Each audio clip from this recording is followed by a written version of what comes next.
Welcome back to Champions of Paris. I'm Dang Square, and today we're going to be doing a deck tech, but it's not going to be an EH deck tech. We're going to be doing an Exodus deck tech of my Eroda the Flickering Facade Chrono deck. This is one of my first built decks that I've built for this game. I've built this one, and there's a Tree Folk deck that I've built. But right now we're just going to go over my Chrono deck, Eroda deck, and how it works.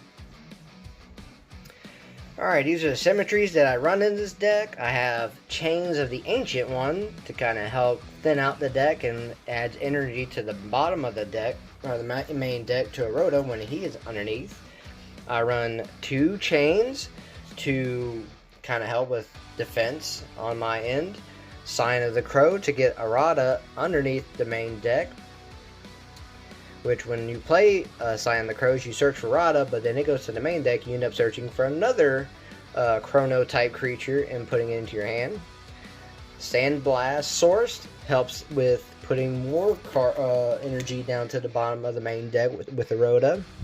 We have Maelstrom that helps with kind of if I have after a recycle, if I'm ready to cast out Eroda, I can change out my deck with my graveyard. If there's nothing in my graveyard and my main deck goes empty, I can cast out Eroda with whatever energies are on him.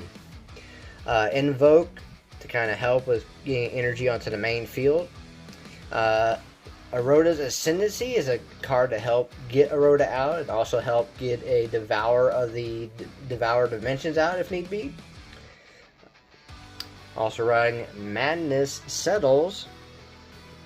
Put your life points to 3, and your Chronos don't lose energy during the turn, and you also can't resolve effects that would change life points with your opponent.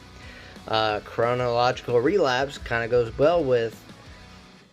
works well with Madness, because then if your life points are 3 or less, target one symmetry card in player's graveyard and play it immediately, which usually for this I will usually play Chains of the Ancient One to kind of help thin out the deck even more.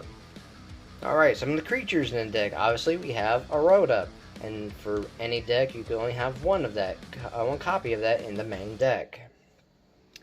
Alright, we have Hazardous Brigantine, which is a great card because it helps to have creatures on the field if you need to. It can be moved from anywhere, from your either graveyard, hand, or field in one turn. Wherever it can be, you just move to the place you need to be. Granulos Infector is a good Chronos that's not from Dimension that disappeared. When it attacks, any blank piles of energy go to it before attacks hit, so it can become real big all of a sudden. 2 copies of Silent Irregularity. Whenever it goes to the graveyard, you can move 1 energy to the beneath the main deck or to a card in play. And it's got a good afterthought ability of ignore all life point requirements, excluding cost from your card effects and abilities. So this goes well with Chronological Relapse.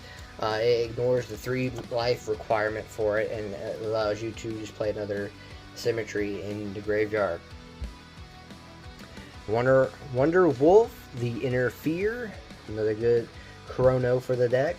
It may attack blank piles to kind of help lower the blank energy on your opponent's side of the field. And then Flash Fire Nimbus Haze allows you to put energies onto the battlefield to kind of help your side of the field. They all have, other than Eroda and Grandos, they all have an afterthought. His was the ignore life requirements. For Hazardous, his afterthought ability is you may send this afterthought to the graveyard and destroy 1 energy in play, so you can help you kind of nerf this other side of your opponent's field. For Wonder Wolf, it is the first time an opponent deals damage to your life points, you take 1 less damage. And then with Flash Fire, your afterthought is you can't lose life points due to your opponent's card effects or abilities.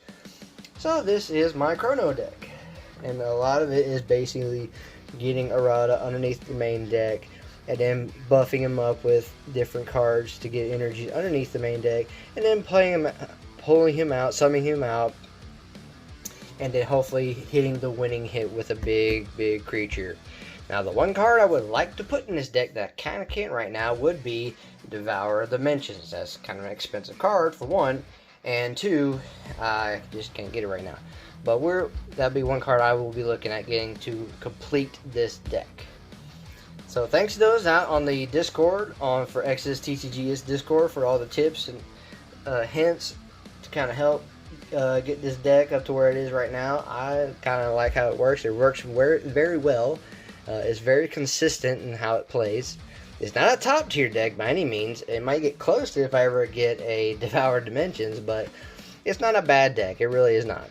And this is one of my first Exodus decks, so I'm trying. But anyway, comment on the bottom if you have any other tips. Like, subscribe, all that fun stuff. Check out the Exodus TCG game. It's a very good game. It's not new. It's been out for a little while now.